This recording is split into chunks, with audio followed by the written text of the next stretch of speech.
Overnight, fast-moving wildfires outside of LA, leaving residents fleeing for their lives. Evacuations underway in Riverside County as 3 fires ravage homes and rip through thousands of acres. It's very scary, yeah. The flames feasting on land, baking in the sun. We are in the midst of a historic heat wave. Those hit hardest across the board, people who work outside and those without homes. As people break a sweat, the heat could break records in 14 different states this weekend. And it's not just out west. In muggy Miami, Florida, it feels like 107. In arid Arizona, Phoenix firefighters are feeling the strain. Phoenix Fire Chief Rob McDade shows us how the heat is changing the way his team goes on calls. So buried underneath all this ice, here's our IV fluids that we're going to give them.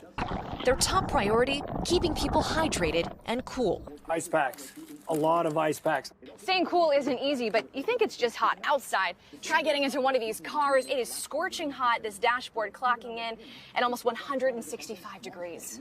As Phoenix sees temps over 110 degrees for the 16th straight day, hospitals too are seeing a surge in heat-related illness and burns. Dr. Frank Lavecchio has been working at the ER at Valleywise Health Hospital for 30 years. How does this compare to summers past? This has been the worst summer in recent memory. As the sun heats up outside, inside, they prepare for more people needing a life-or-death cool-down. And you want to bury the patient in ice, so put as much ice as possible. This could save their life. Oh, absolutely. The quicker you can get their temperature down, the better. The pace of calls and temperatures show no signs of cooling yet, while in Death Valley, National Park Ranger Matthew Lamar getting ready for what could be a world heat record this weekend. This could potentially be the 3rd time in the last 4 years we hit 130. This heat can be deadly, and it's not something to trifle with.